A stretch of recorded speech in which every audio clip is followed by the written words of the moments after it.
everyone, have you been? How are things going? We are Cami and Maca, and we are university students from Waterfront Entre Rios, and we are studying the English teaching program. Today, we are going to talk about the two sides of the coin of becoming an advanced English user. And also, we are going to share with you our experiences as learners since we entered this program. Because we as a student already know that not everything is color pink, and we have to face many obstacles. Welcome, dear listeners, to another exciting episode of the two sides of the coin of becoming an advanced English user. I am your host, Maka, and I am joined by my co host, Cami. That's right, Maga. We are here to explore the fascinating journey of mastering the English language.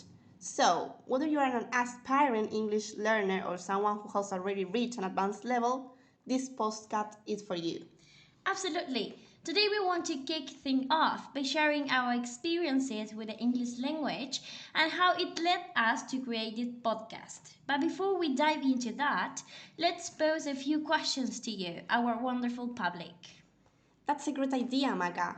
We want to hear from you. So, think about this. Have you ever wondered what it takes to become truly proficient in English? What motivates you to enhance your English skills?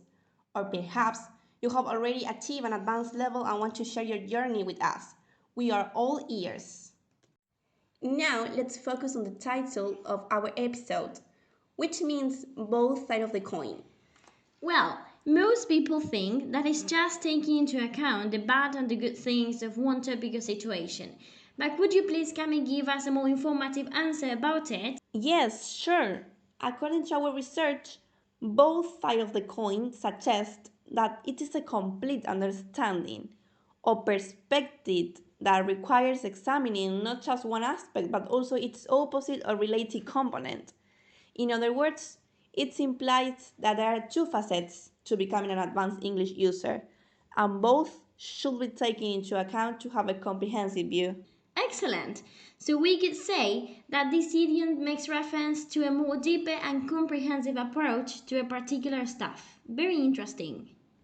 Okay, now we will present to you some of the main characteristics that we found crucial in this investigation.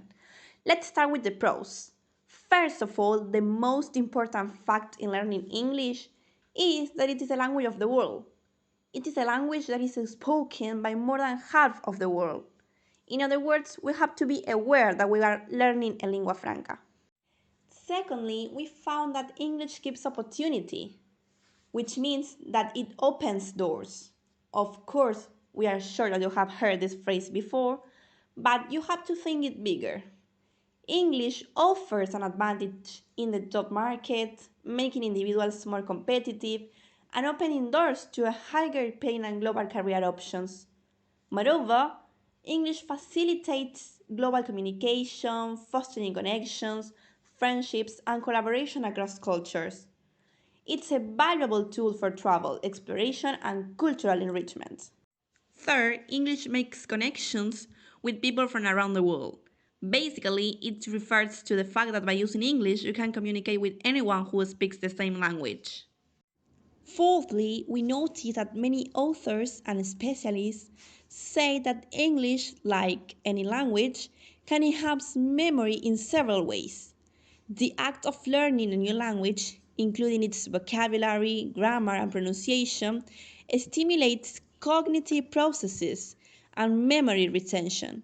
When students engage in language learning, they are exercising their brains, which can improve memory and cognitive abilities. This exposure to diverse information and the need to recall and apply, it can further enhance memory. So, learning and using English often involves mnemonic features, patterns, and associations. To finish with the pros, the last point is earning money. In almost every country and every part of the economy, good English skills are one of the best ways to get a job. English not only helps you land a job, but is often essential if you want to move as a corporate leader. Many job ads and recruitment websites are in English, and good oral English is great for networking and for job interviews. Good search, Cami. Without a doubt, I am sure that these benefits are just some of the most important uses of English. But now, I am going to share with you some negative aspects about being an advanced English learner. Well, first of all, we have loss of culture identity. And why is this happening? Basically, because learning a second language has the cost of ignoring our origin. For example, if you move to a new place and have to communicate in a different language most of the time, you could end up neglecting your first language. It means your mother tongue, since the language is extremely connected to your cultural identity. And this could make you feel you don't have as much of connection to your cultural anymore. On the second step, we also consider something negative, the variety of accents and the different pronunciation that are around the English context. Because many times as students, we're trained or accustomed to one type of accent, whether American, British, Australian, or whatever. So when we hear something different, it's difficult to understand. Firstly, we consider that the plateau effect is another negative factor, because the plateau effect refers to a time when the learner, regardless of their best effort, seems to stop making a visible progress. Much like when you start, for example, climbing a mountain, you will see the rapid progress in the beginning stages of your climb. However, the mountain will begin to feel steeper, more complex, and the speed with which you ascend will reach the plateau. Well, the same happens when you are learning. Another pitfall is something that often happens to us, a student or a speaker of English, that is suffering from insecurity when speaking. And this occurs because we are afraid of speaking incorrectly, using word out of context, or we are simply afraid of failing to speak and even being mocked for it. And last but not least, we found that the very limiting factor for the entire public in education is that English courses are very, very expensive, which is totally true.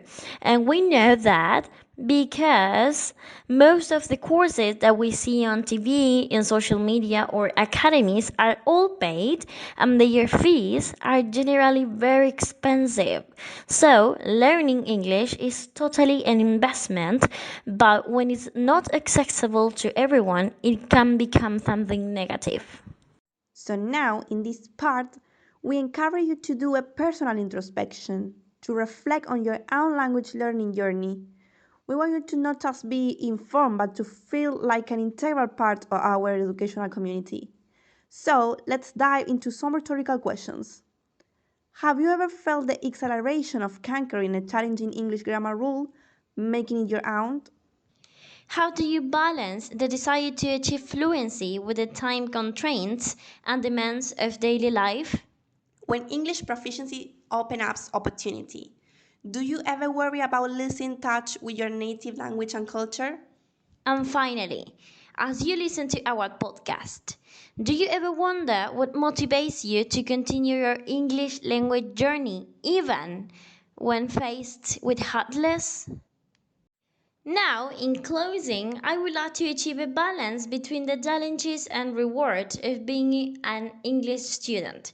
We believe that sharing personal experiences can foster empathy and solidarity among our listeners who may be going through a similar path.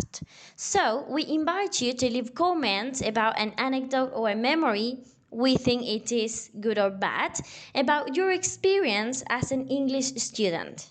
So, dear listeners, we encourage you to reflect on your own journey. Thank you very much for listening to us and for being part of our project. We really enjoy doing it. See you in the next episode.